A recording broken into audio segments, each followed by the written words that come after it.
దేవ్యపరాధ క్షమాపణ స్తోత్రం. ఈ స్తోత్రం శంకరాచార్యులచే రచించబడింది. ఇందులో 12 శ్లోకాలు ఉంటాయి. ఏవైనా పూజలు చేసిన తర్వాత పూజ అంతంలో ఈ అపరాధ క్షమాపణ స్తోత్రాన్ని చదువుతారు. మనలో ఉన్నటువంటి అహంకారాన్ని వదులుకోవడమే ఇందులో భావం. న మంత్రం నో యంత్రం తదపి చ న జానే స్తుతిమహో న చాహ్వానం ధ్యానం తదపి చ న జానే స్తుతికథా న జానే ముద్రాస్తే తదపి చ న జానే విలపనం పరం జానే మాతస్త్వ దనుసరణం క్లేశహరణం విధేర జ్ఞానేన ద్రవిణ విరహేనాలసతయా విధేయా శక్యత్వాత్తవ చరణయోర్యాచ్యుతిరభూత్ తదేతత్ క్షంతవ్యం జనని సకలోద్ధారిణి శివే కుపుత్రో జాయేత క్వచిదపి కుమాతా న భవతి పృథివ్యాం పుత్రాస్తే జనని బహవః సంతి సరళాః పరంతేషాం మధ్యే విరలోహం తవ సుతః మదీయోయం త్యాగః సముచితమిదం నో తవ శివే కుపుత్రో జాయేత క్వచిదపి కుమాతా న భవతి జగన్మాతర్మాతస్తవ చరణసేవా సరచితా న వా దత్తం దేవి ద్రవిణమపి భూయస్తవ మయా తదాపి త్వం స్నేహం మయి నిరుపమం యత్ర కురుషే కుపుత్రో జాయేత క్వచిదపి కుమాతా న భవతి పరిత్యక్తా దేవా వివిధ సేవా కులతయా మయా పంచాశీతేరధికమపనితే తు పయసి ఇదానీం చేన్మాతస్తవ యది కృపా నాపి భవితా నిరాలంబో లంబోధర జననీ కమ్యామి శరణం శ్వపాకో జల్వాకో భవతి మధుపాకోపమగిరా నిరాతంకో రంకో విహరతి చిరం కోటి కనకైః తవాపర్ణే కర్ణే విశతి మనుబర్ణే ఫలమిదం జనః కో జానీతే జనని జపనీయం జపవిధౌ చితాభస్మాలేపో గరళమశనం దిక్పటధరో జటాధారీ కంఠే భుజగపతిహారీ పశుపతిః కపాలీ భూతేశో భజతి జగదీశైకపదనీ భవానీ త్వత్వా నిగ్రహణ పరిపాటీ ఫలమిదం న మోక్షస్యాకాంక్షా న చ విభవవాంఛాపి చ న మే న విజ్ఞానాపేక్ష శశిముఖిః సుఖేచ్ఛాపి న పునః అతస్త్వాం సంయాచే జనని జననం యాతు మమ వై మృడాని రుద్రాని శివ శివ భవానీతి పతః నారాధికాసి విధినా వివిధోపచారైః కిం సూక్ష్మచింతనపరైర్న కృతం వచోభిః శ్యామే త్వమేవ యది కించన మయ్యనాథే దత్తే కృపాముచితమంబ పరం తవైవ అపత్వమగ్నస్మరణం త్వదీయం కరోమి దుర్గే కరుణార్ణవే శివే నైతచ్చరత్వం మమ భావయేతాః క్షుధాత్పశార్తా జననీం స్మరంతి జగదంబ విచిత్రమత్ర కిం పరిపూర్ణా కరుణాస్తి చేన్మయీ అపరాధ పరంపరావృతం నహి మాతా సముపేక్షతే సుతం మత్సమః పాతకీ నాస్తి పాపాగ్ని త్వత్సమానః ఏవం జ్ఞాత్వా మహాదేవి యథాయోగ్యం తథా కురు. దేవ్యపరాధ క్షమాపణ స్తోత్రం. ఈ స్తోత్రం శంకరాచార్యులచే రచించబడింది. ఇందులో 12 శ్లోకాలు ఉంటాయి. ఏవైనా పూజలు చేసిన తర్వాత పూజ అంతంలో ఈ అపరాధ క్షమాపణ స్తోత్రాన్ని చదువుతారు. మనలో ఉన్నటువంటి అహంకారాన్ని వదులుకోవడమే ఇందులో భావం. న మంత్రం నో యంత్రం తదపి చ న జానే స్తుతిమహో న చాహ్వానం ధ్యానం తదపి చ న జానే స్తుతికథా న జానే ముద్రాస్తే తదపి చ న జానే విలపనం పరం జానే మాతస్త్వ దనుసరణం క్లేశహరణం విధేర జ్ఞానేన ద్రవిణ విరహేనాలసతయా విధేయా శక్యత్వాత్తవ చరణయోర్యాచ్యుతిరభూత్ తదేతత్ క్షంతవ్యం జనని సకలోద్ధారిణి శివే कुपुत्रो जायेत क्वचिदपि कुमाता न भवति। पृथिव्यां पुत्रास्ते जननि बहवः सन्ति सरलाः, परन्तेषां मध्ये विरलविरलोऽहं तव सुतः। मदीयोऽयं त्यागः समुचितमिदं नो तव शिवे, कुपुत्रो जायेत क्वचिदपि कुमाता न भवति। जगन्मातर्मातस्तव चरणसेवा सरचिता, न वा दत्तं देवि द्रविणमपि भूयस्तव मया। तदापि त्वं स्नेहं मयि निरुपमं यत्र कुरुषे, कुपुत्रो जायेत क्वचिदपि कुमाता न भवति। परित्यक्ता देवा विविधसेवा कुलतया, मया पञ्चाशीतेरधिकमपनीते तु पयसि। इदानीं चेन्मातस्तव यदि कृपा नापि भविता, निरालम्बो लम्बोधरजननी कं यामि शरणम्। श्वपाको जल्वाको भवति मधुपाकोपमगिरा, निरातङ्को रङ्को विहरति चिरं कोटिकनकैः। तवापर्णे कर्णे विशति मनुवर्णे फलमिदं, जनः को जानीते जननि जपनीयं जपविधौ। चिताभस्मालेपो गरलमशनं दिक्पटधरो, जटाधारी कण्ठे भुजगपतिहारी पशुपतिः। कपाली भूतेशो भजति जगदीशैकपदनीं, भवानी त्वत्वा निग्रहण परिपाटी फलमिदं।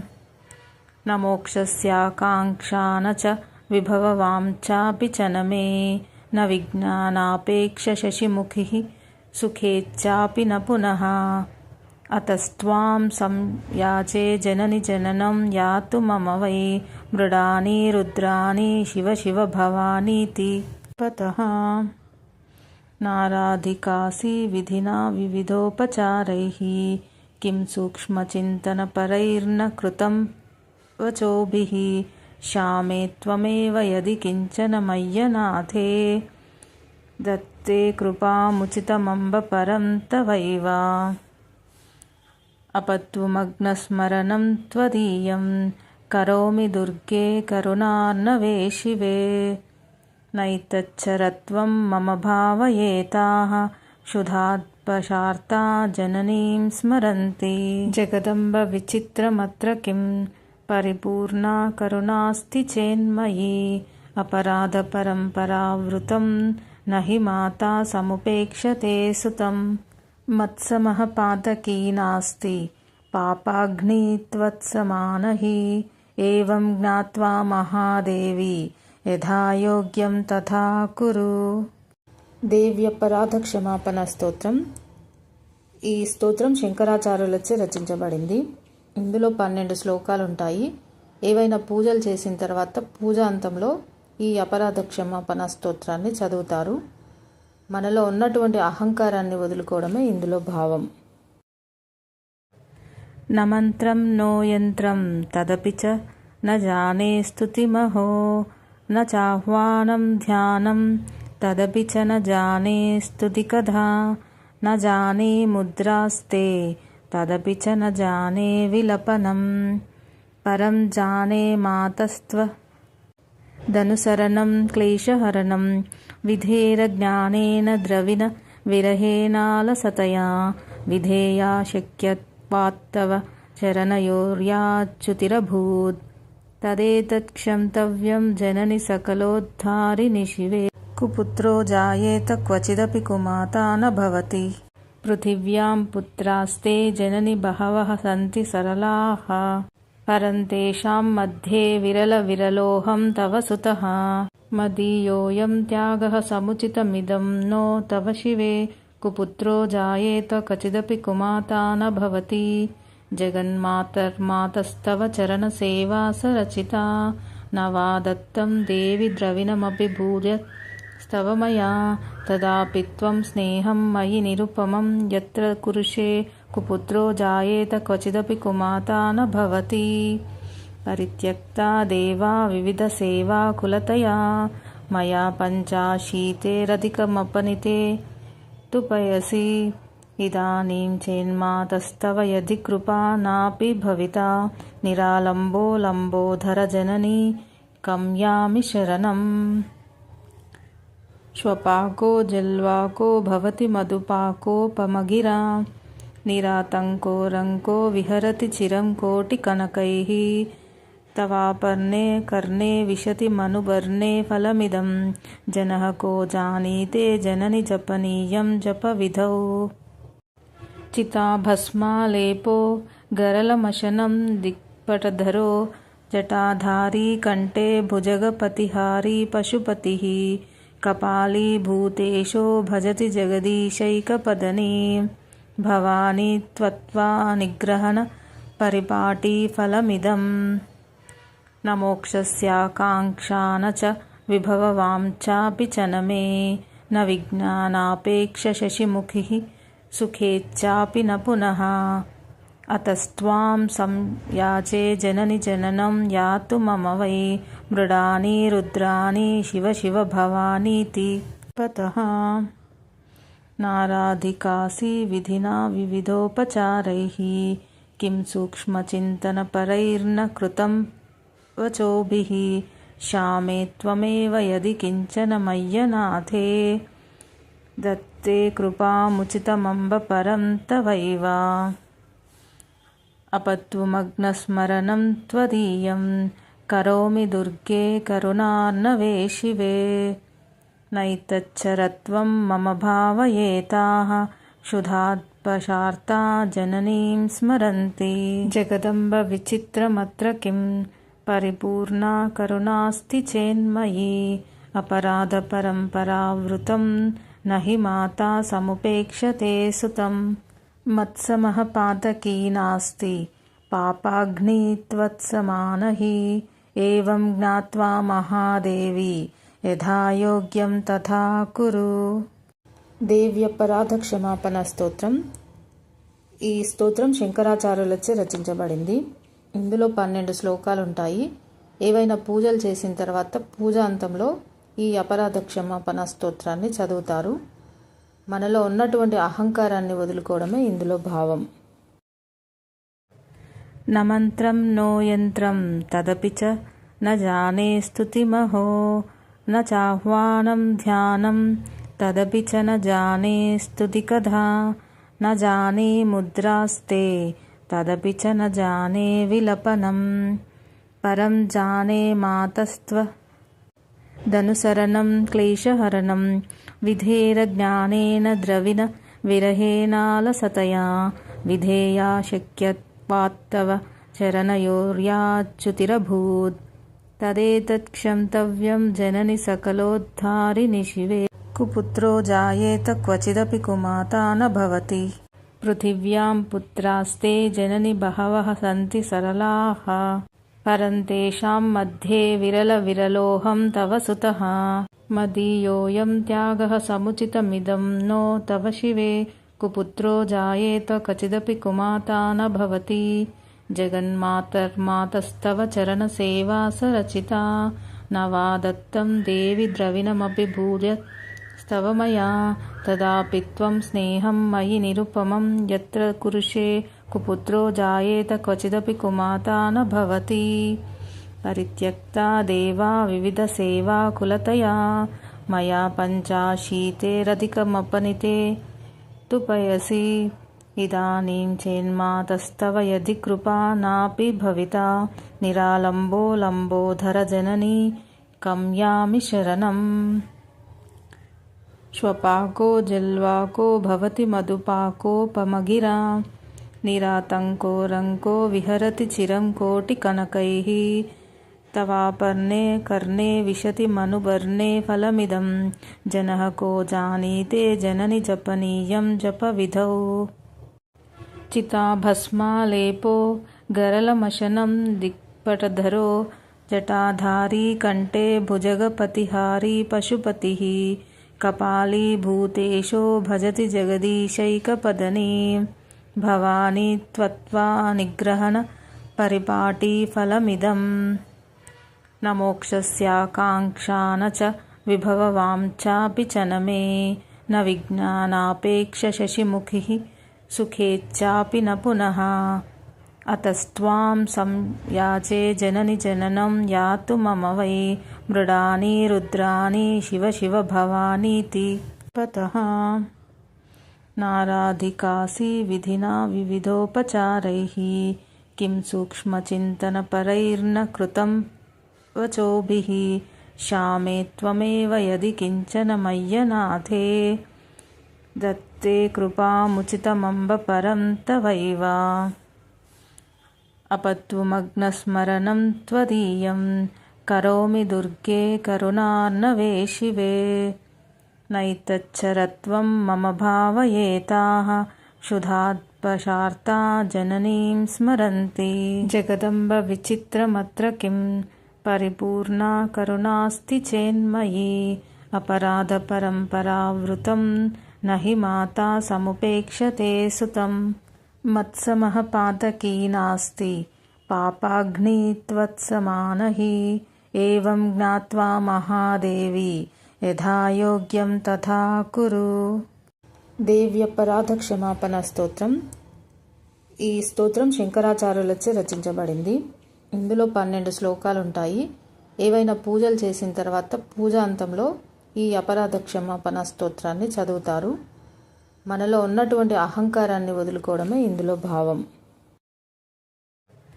న మంత్రం నో యంత్రం తదపి చ న జానే స్తుతిమహో न चाह्वानं ध्यानं तदपि च न जाने स्तुतिकथा न जाने मुद्रास्ते तदपि च न जाने विलपनं परं जाने मातस्त्वदनुसरणं क्लेशहरणं विधेरज्ञानेन द्रविण विरहेणालसतया विधेया शक्यत्वात्तव चरणयोर्याच्युतिरभूत् तदेतत् क्षन्तव्यं जननि सकलोद्धारिणि शिवे कुपुत्रो जायेत क्वचिदपि कुमाता न भवति पृथिव्यां पुत्रास्ते जननि बहवः सन्ति सरलाः परं तेषां मध्ये विरलविरलोऽहं तव सुतः मदीयोऽयं त्यागः समुचितमिदं नो तव शिवे कुपुत्रो जायेत क्वचिदपि कुमाता न भवति जगन्मातर्मातस्तव चरणसेवा सरचिता न वा दत्तं देवि द्रविणमपि भूयस्तव मया तदापि त्वं स्नेहं मयि निरुपमं यत्र कुरुषे कुपुत्रो जायेत क्वचिदपि कुमाता न भवति परित्यक्ता देवा विविधसेवा कुलतया मया पञ्चाशीतेरधिकमपनिते तु पयसि इदानीं चेन्मातस्तव यदि कृपा नापि भविता निरालम्बो लम्बोधर जननी कं यामि शरणम्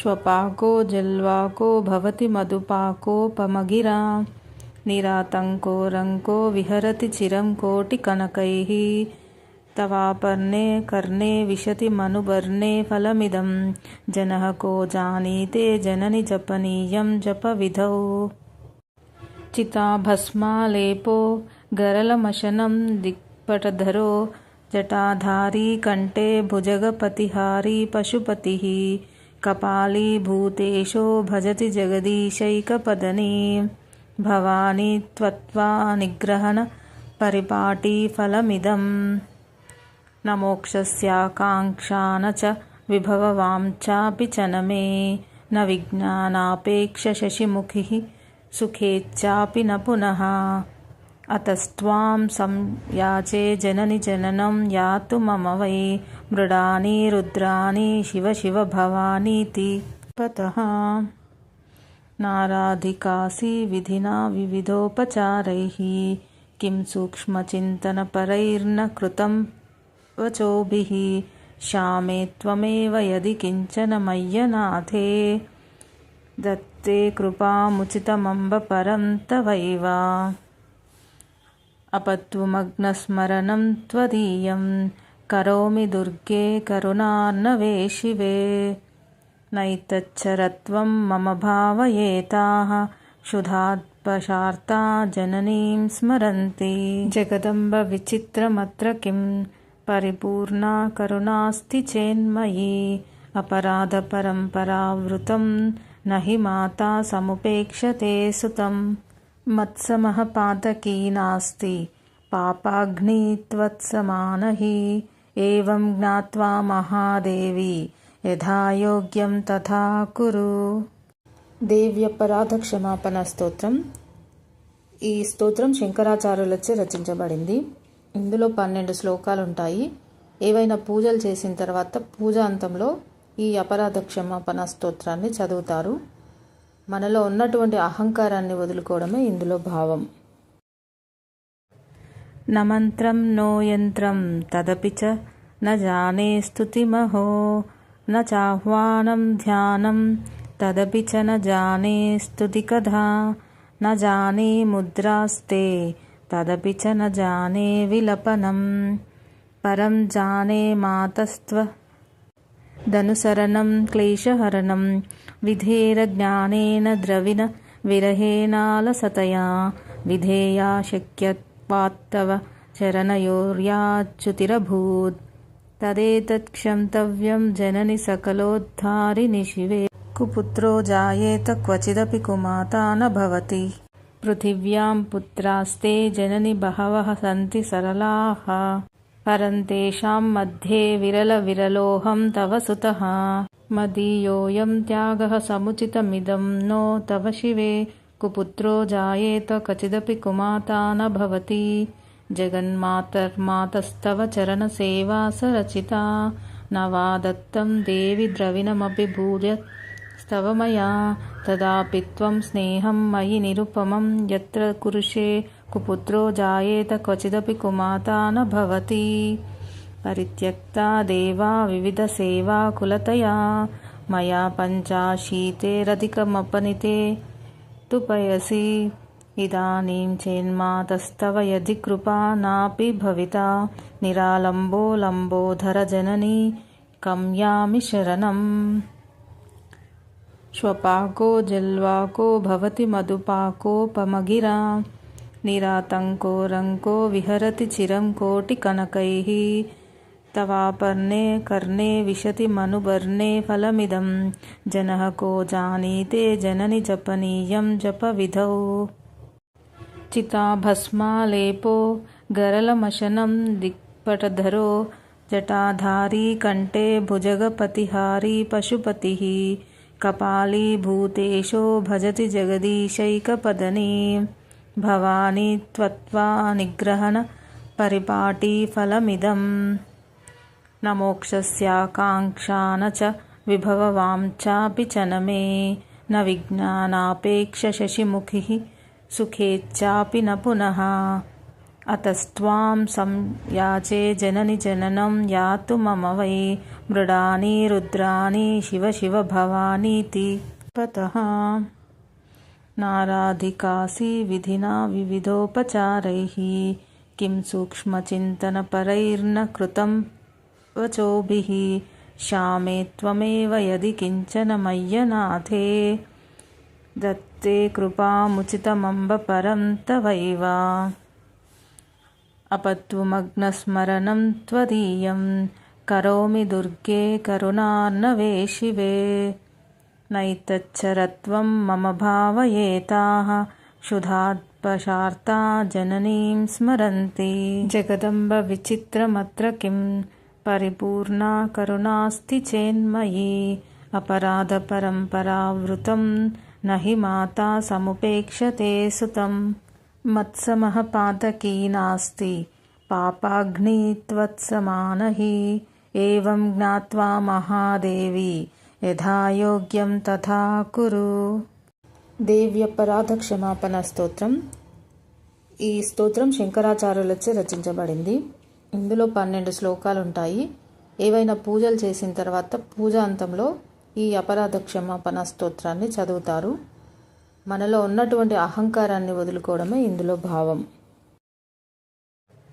న మంత్రం నో యంత్రం తదపి చ న జానే స్తుతిమహో న చాహ్వానం ధ్యానం తదపి చ న జానే స్తుతి కథా న జానే ముద్రాస్తే తదపి చ న జానే విలపనం పరం జానే మాతస్త్వ ధనుసరణం క్లేశహరణం విధేర జ్ఞానేన ద్రవిణ విరహేనాలసతయా విధేయా శక్యత్వాత్తవ चरणयोर्याच्युतिरभूत् तदेतत्क्षन्तव्यं जननि सकलोद्धारिणि शिवे कुपुत्रो जायेत क्वचिदपि कुमाता न भवति पृथिव्यां पुत्रास्ते जननि बहवः सन्ति सरलाः परन्तेषां मध्ये विरलविरलोऽहं तव सुतः मदीयोऽयं त्यागः समुचितमिदं नो तव शिवे कुपुत्रो जायेत क्वचिदपि कुमाता न भवति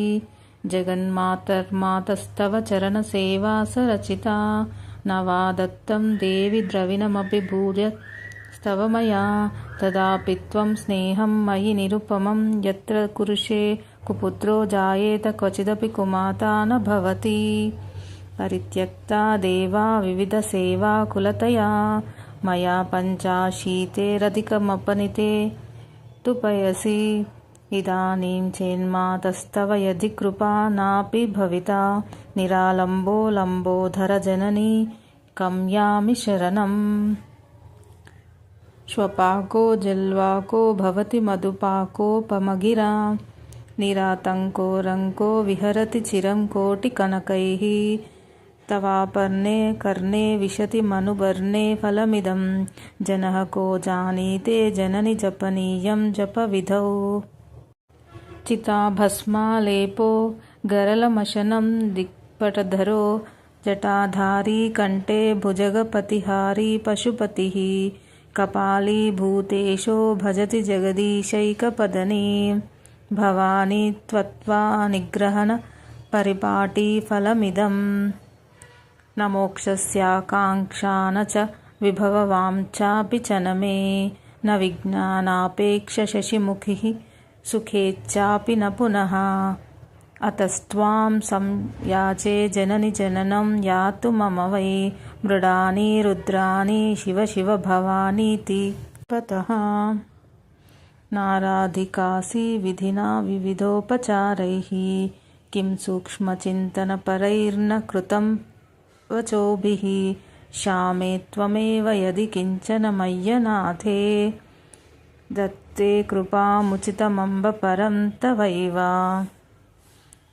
अपत्वमग्नस्मरणं त्वदीयं करोमि दुर्गे करुणार्णवे शिवे नैतच्छरत्वं मम भावयेताः क्षुधात्पशार्ता जननीं स्मरन्ति जगदम्ब विचित्रमत्र किं परिपूर्णा करुणास्ति चेन्मयि अपराधपरम्परावृतं न हि माता समुपेक्षते सुतं मत्समः पातकी नास्ति पापाग्नि त्वत्समान हि एवं ज्ञात्वा महादेवी यथा योग्యం తథా కురు దేవ్యపరాధ క్షమాపణ స్తోత్రం. ఈ స్తోత్రం శంకరాచార్యులచే రచించబడింది. ఇందులో 12 శ్లోకాలు ఉంటాయి. ఏవైనా పూజలు చేసిన తర్వాత పూజా అంతంలో ఈ అపరాధ క్షమాపణ స్తోత్రాన్ని చదువుతారు. మనలో ఉన్నటువంటి అహంకారాన్ని వదులుకోవడమే ఇందులో భావం.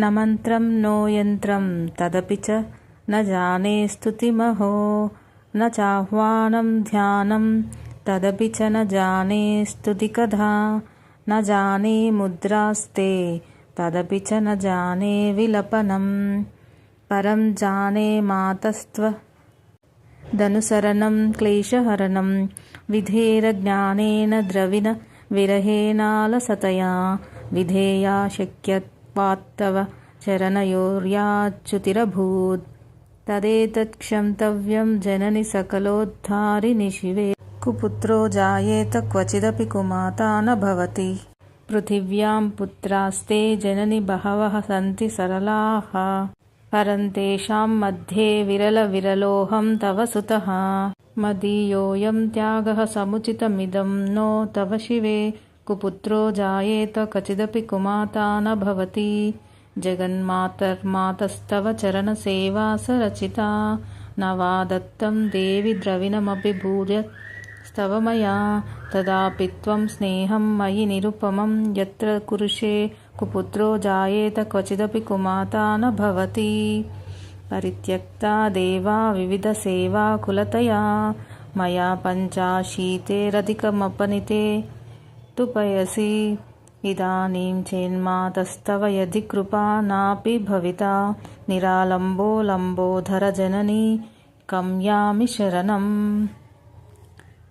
श्वपाको जल्वाको भवति मधुपाकोपमगिरा निरातङ्को रङ्को विहरति चिरं कोटिकनकैः तवापर्णे कर्णे विशति मनुवर्णे फलमिदं जनः को जानीते जननि जपनीयं जपविधौ।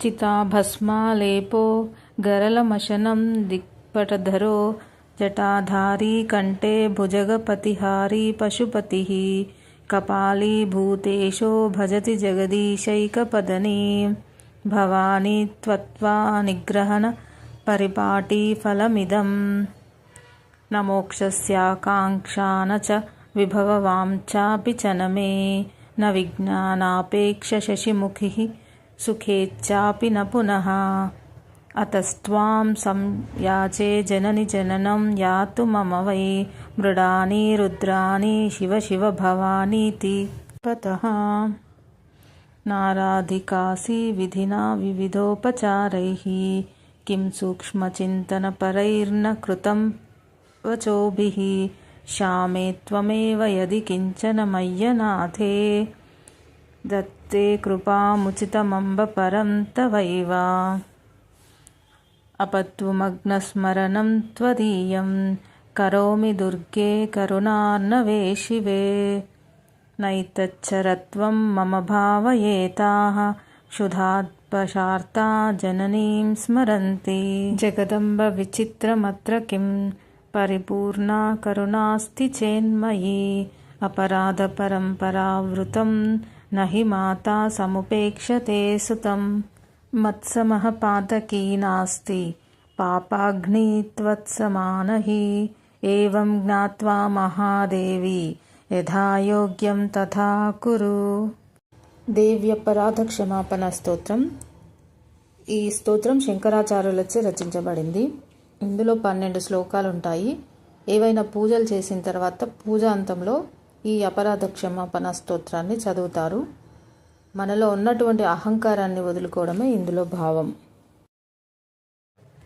న మంత్రం నో యంత్రం తదపి చ న జానే స్తుతిమహో न चाह्वानं ध्यानं तदपि च न जाने स्तुतिकथा न जाने मुद्रास्ते तदपि च न जाने विलपनं परं जाने मातस्त्वदनुसरणं क्लेशहरणं विधेरज्ञानेन द्रविण विरहेणालसतया विधेया शक्यत्वात्तव चरणयोर्याच्युतिरभूत् तदेतत्क्षन्तव्यं जननि सकलोद्धारिणि शिवे कुपुत्रो जायेत क्वचिदपि कुमाता न भवति पृथिव्यां पुत्रास्ते जननि बहवः सन्ति सरलाः परन्तेषां मध्ये विरलविरलोऽहं तव सुतः मदीयोऽयं त्यागः समुचितमिदं नो तव शिवे कुपुत्रो जायेत क्वचिदपि कुमाता न भवति जगन्मातर्मातस्तव चरणसेवा सरचिता न वा दत्तं देवि द्रविणमपि भूयस्तव मया तदापि त्वं स्नेहं मयि निरुपमं यत्र कुरुषे कुपुत्रो जायेत क्वचिदपि कुमाता न भवति परित्यक्ता देवा विविधसेवा कुलतया मया पञ्चाशीतेरधिकमपनिते तु पयसि इदानीं चेन्मातस्तव यदि कृपा नापि भविता निरालम्बो लम्बोधरजननी कं यामि शरणम्। श्वपाको जल्वाको भवति मधुपाकोपमगिरा निरातङ्को रङ्को विहरति चिरं कोटिकनकैः तवापर्णे कर्णे विशति मनुवर्णे फलमिदं जनः को जानीते जननि जपनीयं जपविधौ। चिताभस्मालेपो गरलमशनं दिक्पटधरो जटाधारी कण्ठे भुजगपतिहारी पशुपतिः कपाली भूतेशो भजति जगदीशैकपदनी भवानी त्वत्वा निग्रहण परिपाटी फलमिदं न मोक्षस्याकाङ्क्षा न च विभववाञ्छापि च न मे न विज्ञानापेक्ष शशिमुखिः सुखेच्चापि न पुनः। अतस्त्वां संयाचे जननि जननं यातु मम वै मृडानि रुद्राणि शिव शिव भवानीति पतः। नाराधिकासि विधिना विविधोपचारैः किं सूक्ष्मचिन्तनपरैर्न कृतं वचोभिः। श्यामे त्वमेव यदि किञ्चन मय्यनाथे दत्ते कृपामुचितमम्ब परं तवैव। अपत्वमग्नस्मरणं त्वदीयं करोमि दुर्गे करुणार्णवे शिवे। नैतच्चरत्वं मम भावयेताः क्षुधात्पशार्ता जननीं स्मरन्ति। जगदम्ब विचित्रमत्र किं परिपूर्णा करुणास्ति चेन्मयि। अपराधपरम्परावृतं न हि माता समुपेक्षते सुतं। मत्समः पातकी नास्ति पापाग्नि त्वत्समान हि। एवं ज्ञात्वा महादेवी యథా యోగ్యం తథా కురు. దేవి అపరాధ క్షమాపణ స్తోత్రం. ఈ స్తోత్రం శంకరాచార్యులచే రచించబడింది. ఇందులో 12 శ్లోకాలు ఉంటాయి. ఏవైనా పూజలు చేసిన తర్వాత పూజ అంతంలో ఈ అపరాధ క్షమాపణ స్తోత్రాన్ని చదువుతారు. మనలో ఉన్నటువంటి అహంకారాన్ని వదులుకోవడమే ఇందులో భావం. న మంత్రం నో యంత్రం తదపి చ న జానే స్తుతిమహో. न चाह्वानं ध्यानं तदपि च न जाने स्तुतिकथा. न जाने मुद्रास्ते तदपि च न जाने विलपनं. परं जाने मातस्त्वदनुसरणं क्लेशहरणं. विधेरज्ञानेन द्रविण विरहेणालसतया. विधेया शक्यत्वात्तव चरणयोर्याच्युतिरभूत्. तदेतत्क्षन्तव्यं जननि सकलोद्धारिणि शिवे. कुपुत्रो जायेत क्वचिदपि कुमाता न भवति. पृथिव्यां पुत्रास्ते जननि बहवः सन्ति सरलाः. परं तेषां मध्ये विरलोऽहं तव सुतः. मदीयोऽयं त्यागः समुचितमिदं नो तव शिवे. कुपुत्रो जायेत क्वचिदपि कुमाता न भवति. जगन्मातर्मातस्तव चरणसेवा सरचिता. न वा दत्तं देवि द्रविणमपि भूयस्तव मया.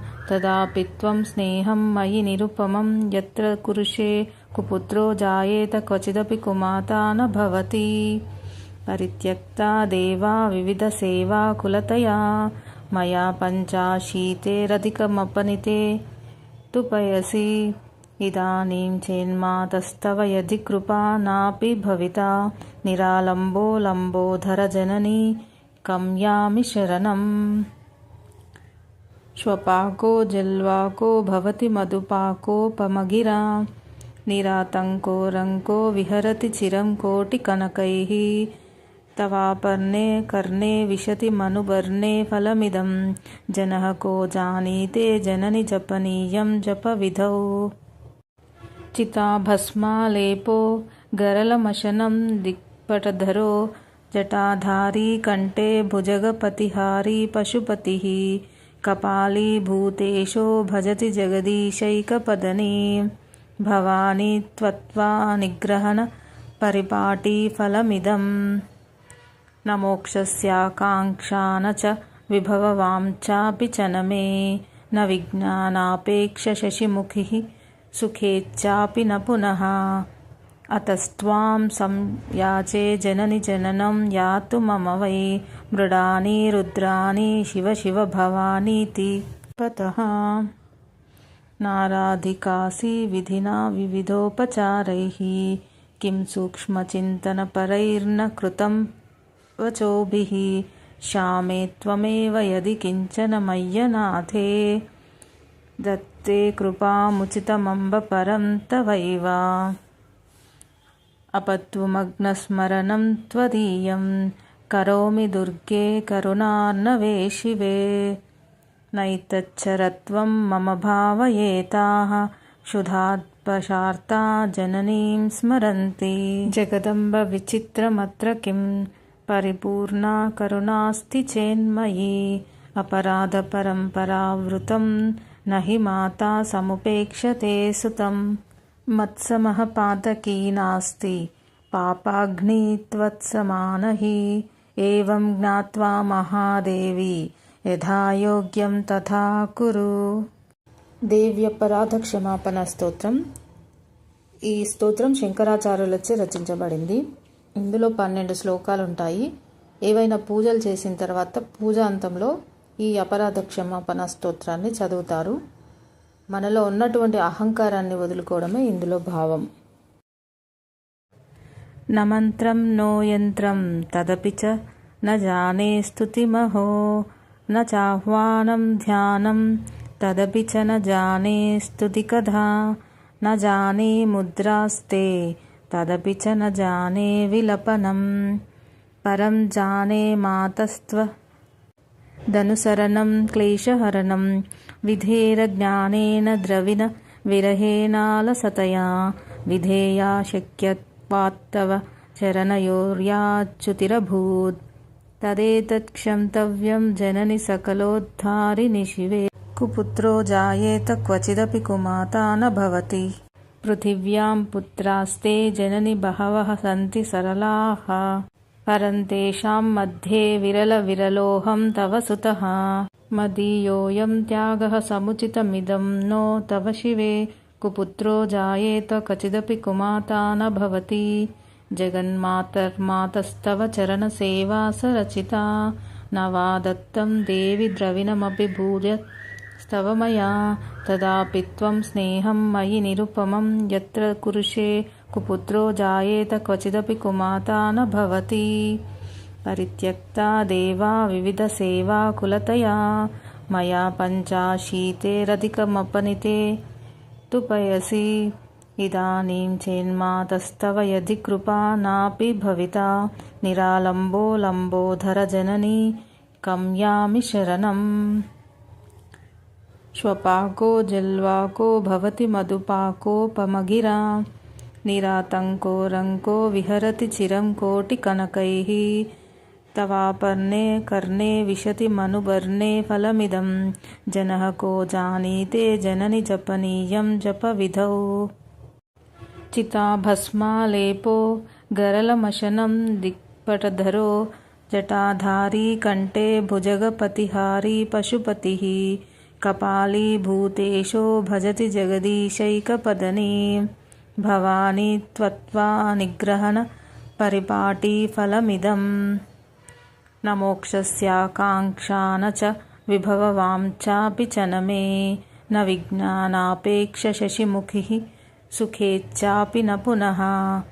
అతస్త్వాం సంయాచే జనని జననం యాతు మమ వై. మృడాని రుద్రాని శివ శివ భవానీతి పతః. నారాధికాసి విధినా వివిధోపచారైః. కిం సూక్ష్మచింతనపరైర్న కృతం వచోభిః. శ్యామే త్వమేవ యది కించన మయ్యనాథే. దత్తే కృపాముచితమంబ పరం తవైవ. అపత్వమగ్నస్మరణం త్వదీయం. కరోమి దుర్గే కరుణార్ణవే శివే. నైతచ్చరత్వం మమ భావయేతాః. క్షుధాత్పశార్తా జననీం స్మరంతి. జగదంబ విచిత్రమత్ర కిం పరిపూర్ణా కరుణాస్తి చేన్మయీ.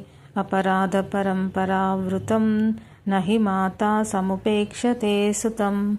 మత్సమః పాతకీ నాస్తి పాపాగ్ని త్వత్సమానా హి.